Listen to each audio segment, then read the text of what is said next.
Hello, my dear students. How are you all? I hope you all are doing really very well. In our today's class, my dear student, we are going to start with chapter number 12. Okay, and this chapter is all about again our government. Okay, in our previous chapter, my dear student, we have seen the forms of the government at union level, at state level, or we can say at local level also, like Jila Parishad, village panchayat, and all. Okay, now in this part, my dear student, we are going to see the local government which work at urban areas. Okay, in our previous chapter, means in our chapter number 11, we have seen the part of government or the organ of the government who works at village level. Okay, now in this chapter we are going to see the organ of the government who works on urban area. Okay, but before starting this chapter, again we have to see the famous quotes given by some famous personalities. So here, Rustam K Sidhwa. Okay, so this quote is given by Rustam K Sidhwa, who was a member constituent assembly during the constituent assembly debates, okay, in 13th of October 1949. Okay, so according to Rustam K Sidhwa, I wish that a fully functional local governing body be formed immediately so that people can truly understand what administration is, what the franchisee entails, what power, rights, and privileges they hold within a small community in their own towns and villages. So, in the words of Rustam Kisidwa, he wants to convey his message that immediately he demand to form a government. And why he demand immediately to form the government? So that people can believe, okay, so that people can believe on their administration, okay, on the works of the administration. That's why Rustam K Sidhwa immediately demanded to form a government body. Okay, so come with me, my dear student, and let's start the chapter. Okay, here you can see the picture is given. It is a municipal corporation of Greater Mumbai. Okay, it was created in 1865. Okay, it was created in 1865. It means it is more than 100. It is, yeah, it is more than 150 years. Okay, now first of all, we are going to see the introduction of this chapter. What is the in introduction? What is written here? Let's see. My dear students, see earlier chapters, okay, means chapter number 10 and chapter number 11 had demonstrated that what is the meaning of democracy, okay, what are the essential parts for forming the good governance, okay, and why we need a good government, because good government can ensure the functions, okay, functions and the duties regarding their people. Okay, maybe the government forms at the rural level, at the regional level, urban, state, or national level. Okay, this idea is known as participatory democracy. Okay, in this way government also have to conduct many programs, many organize many programs due to which common people can participate. Okay, so this participation of common people is known as participatory democracy. Okay, we all have discussed these things in our previous chapters. Okay, now we are going to see in this chapter, my dear student, about the urban government. Okay, see, since urban areas tend to be the more complex and diverse than rural one, it is logical that urban governance need to be more intricate as well. You all know, my dear student, our urban areas are more complex in comparison of regional areas. Okay, in comparison to rural areas, sorry. So here we need, okay, to more focus on this complex structure. Okay, so in the previous paragraphs we are going to see it. Okay, so here you can see, my dear student, this is the right to vote. Okay, you all know what is the meaning of right to vote. Okay, now here you can see, my dear student, this is the union government at a national level. You all know, my dear student, what is the meaning of union government? Okay, the government who acts as national level. Okay, see, at the top of the bottom, union government at the national level. Then after union government, state government will come, and after state government, local government is come. Okay, and local government is divided into two parts. Okay, on the one hand side, in the other, at one hand it is a rural government, that is your panchayati raj institution, and on the other hand side it is urban, or I mean urban local government. Under panchayati raj, your jila panchayat, panchayat samiti, gram sabha all come. Okay, and under urban government it comes municipal corporation. Okay, municipal council or city council known as your nagar panchayat. Okay, ward committee, people of the ward. Okay, so in this way, my dear student, you can see the form of the government who are acting at the different levels. Okay, see, before we delve into the governments and administration in urban areas, it is useful to take a broader look at India's system of governance. Okay, see, if you want to know about the administration and government acting at the urban areas, first of all, my dear student, what you have to do, you have to look at the national level government in broad way. Okay, figure 12.2, see, this is clearly shows that at every level government act. Okay, now my dear student, we are going to see urban local bodies. Okay, so now we are going to start the main topic of the chapter. See, urban areas means the local government structures are known as your urban local bodies. Okay, now what is the meaning of this body? These bodies are decentralized. And what is the meaning of decentralized? It means instead of being controlled by the central authority, local communities have a direct say in how these areas are managed and issue they face. See, you all know at village level, district magistrates are responsible for handling those village affairs. Okay, but in urban areas, my dear student, it's a completely different story. Okay, here no interference of higher authorities. Okay, here local communities are directly involved here. Okay, this allows citizens in a particular area to come together and make decision about what is best for them. Okay, so here the people of those localities came together and take a decision which is beneficial for them. Okay, cities and towns are further divided into smaller sections. Okay, all the cities and the towns of the area is divided into smaller sections known as your wards and ward committee. Okay, ward and ward committees. Okay, now all those ward committees are 100% responsible for handling activities like they have to organize various health camps. Okay, they also have to promote those camps against plastic use. Okay, and many more like this. Okay, means public awareness programs. Okay, they also monitor issues, means your ward committee is also responsible for monitoring the issues related with water, like your water sewage. Okay, water leaking problem. Okay, blocked drains, damaged road, etc. and etc. All these problems are covered under your ward committee. Okay, however, the specific function of ward differ from state to state based on the individual regulation. See, all these problems are different from one state to another state. Okay, some state shows another problem, while some other states tackle another problem. It depends state after state. Okay, so here you can see, my dear student, this picture is totally dedicated, which is showing municipal corporation activities. Okay, now urban local bodies, you can see, my dear student, urban local bodies are responsible for wide ranges of function. Okay, means urban local bodies are responsible for performing different functions, like they have to take care of infrastructure. First, their responsibility is they have to take care of the infrastructure in their ward. Okay, maintaining burial grounds, they also have to maintain the burial grounds. Okay, they also have to maintain garbage collection, means they have to make sure that at what area garbage has to be collected. Okay, and where it has to be disposed. Okay, overseeing the implementation of government schemes. Okay, they also have to make sure government schemes. Okay, means it is the responsibility of ward committee and the urban municipal corporation that they have to look, yes, that the laws which is implemented by the central government or state government, it is implementing in their area or not. Okay, they also have to take care of the tax collection. Okay, and if there anybody present who is not paying the tax, then they are also responsible for fine them. Okay, they also play a role in planning for the area's economic and social development. Okay, they're also responsible for economically develop their area and socially develop their area. Okay, for these bodies to function efficiently, people living in the city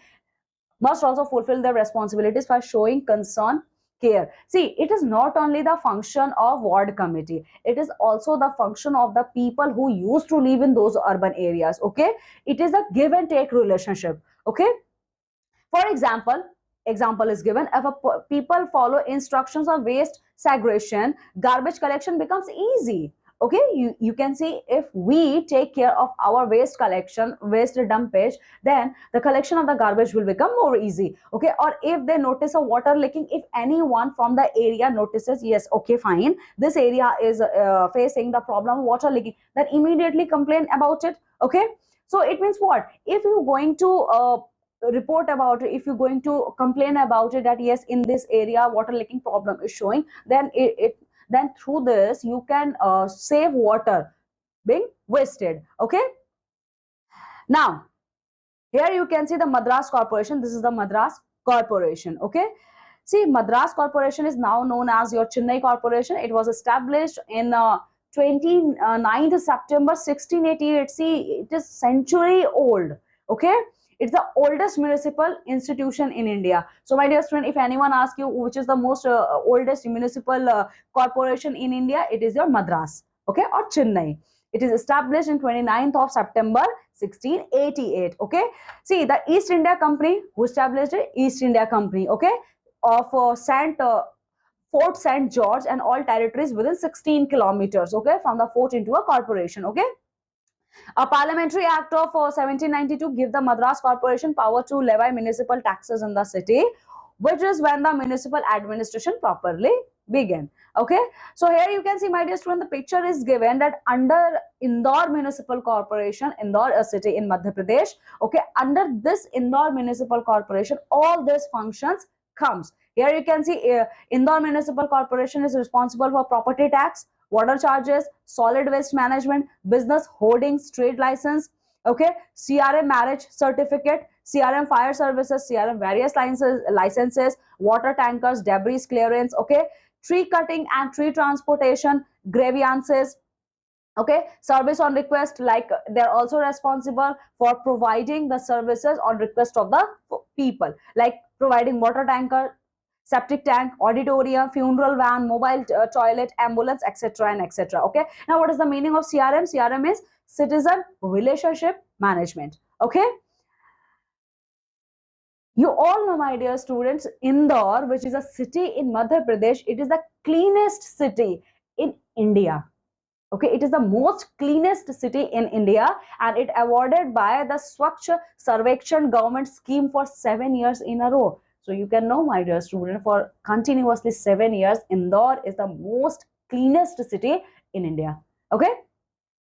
So as we can see that cities like Chennai and Indore have a municipal corporation at the top of their urban bodies. Okay, so the cities like Chennai and Indore have the upper urban body in the form of municipal corporation. Okay, only cities with a population above 10 lakh have a municipal corporation, also called as Mahanagar Nigam, as their highest body. Remember, my dear student, this point is very important. See, in any area, means any city, have municipal corporation only if their population is more than 10 lakh.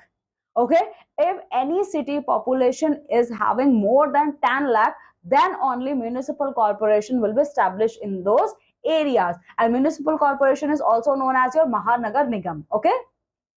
In cities with population between 1 to 10 lakh, the highest body is municipal council. But what about the cities having less than a population of 10 lakh? Then the cities which have population less than 10 lakh, they have municipal council known as your Nagar Palika. Okay, smaller cities, towns have a Nagar Panchayat. Okay, now see. Here, a conversation is given between Samir and Anita. You have to read about them conversation. Okay. Now see what they are saying in their conversation. See, Samir, hey, I haven't seen you before here. Are you new to this village? Anita, hey. Samir is asking, yes, I think you are new in this village. Okay, Anita is saying, yes, I'm visiting my grandparents who used to live in this village, and I'm from the city. Samir says, oh, it is like this. Okay. Now Anita says, Samir asks, okay, in what way village and city are different from each other? Anita is saying, cities are super busy and crowded, having a tall buildings everywhere, okay, and it's a loud noises around everywhere. Okay. Samir says, wow, here everyone knows everyone. Okay. See, Anita also says that in cities nobody know much about each other. Okay. Samir says, oh, this culture don't prevail in our village. Here everyone know everybody. Okay. Anita says, yes, there are some communities split in the cities. Okay, just the other day, some heavy rain, our house collapsed 2 streets away. People came from all over to help clear the debris and make sure no one was trapped. Okay, when Samir says this culture is not followed in our village, we always celebrate festivals together with each other. So, in response of this, Anita said, yes, I know. Village peoples are more friendly, but in town areas, we also help each other, like in a special occasion. Anita is giving example that few months ago a building collapsed. Okay, so when building collapsed, okay, so the people of our area rushed to help them and making sure that nobody is injured. Okay, Samir said, doesn't the local government help with things like this? Okay, Samir then asked, Anita, can you please tell me, government means local government didn't help anything in them? Anita says, yes, they helped us. Okay, we have a local body and elected representative in our city area. Okay, Samir said, yes, that sounds like our village panchayat. I think just like our village panchayat, you also have your panchayat system on a, but on a larger scale. Okay, like in our village panchayat we elect our members. Okay, and here we everyone know each other. Anita says, really, you are not joking? Okay, see, Samir said, nope, not at all. I'm not joking. In our panchayat, we kids can also participate. Okay. So Samir is saying, yes, I'm not joking. For example, I'm giving a few days ago, okay, few days ago, a power line is hanging dangerously. Okay, we reported it, we filed a complaint against it, and even suggested that one of the Gram Sabha member that they move the electric post. Okay, even we have filed a complaint and we have written that one of the Gram Sabha member can move that pole from that area to another area. Okay, and Annie, guess what? And Anita, can you guess it? Okay, they accepted our suggestion. Okay, and they moved that electric pole from they changed the area of that electric pole. Okay, Anita said, oh, that's cool, that's a very great idea. Okay, I guess this is the true democracy. Okay, Samir said, exactly. Okay, but Anita said, but you know what, Samir? In our city area, it is much more complicated. And why it is complicated? Because in city area we don't have so much land. Okay, we all live in a congested area. Samir said, oh no, I know about it. I'm extremely sorry for it. Okay, Samir is saying, my mom is calling me. Okay, so I'm going. Bye. Anita said, okay, thank you telling me about more. Okay, thank you telling me more about your village. Okay, I'm definitely going to explore your village. Samir said, hopefully we are going to meet with each other in near future. Okay, so my dear student, this is all about in our today's session. Okay, I hope you all understand at what level government works, means local government works at urban level. Okay, see my dear student, at urban level we have, see, at urban level, municipal corporation is presented only in those cities whose population is more than 10 lakh. Okay, the cities having the population more than 10 lakh, only they have municipal corporation or your Mahanagar Nigam. Okay, and the city population between 1 lakh to 10 lakh, okay, they have your Nagar Palika. Okay, they have your municipal council or Nagar Palika. Okay, and the cities having less than 1 lakh population, they have Nagar Panchayat. Okay, so in this way, my dear student, at our urban level, government works. Okay, so come with me and let's take an overview what we have learned in this chapter. In urban areas, my dear student, decentralized government work. Okay, means there are different urban bodies which is full of various functions. They are fully responsible for taking care of the citizens life. Okay, as with the rural context, urban local bodies have elected members who represent the local citizens. Okay, the citizens also have to perform some duties. Okay, to take care of the local bodies. Okay, and when the local citizens are going to perform their duty very well, then the corporation system is also going to do very well. Okay, so my dear student, this is all in our today's session. I hope, my dear student, you all got a very good understanding of this chapter. Now go thoroughly through this chapter and complete all the exercise based on this chapter. Now I'm taking leave and going to meet with you all in my next class. Till then, my dear student, take very good care of yourself. Bye.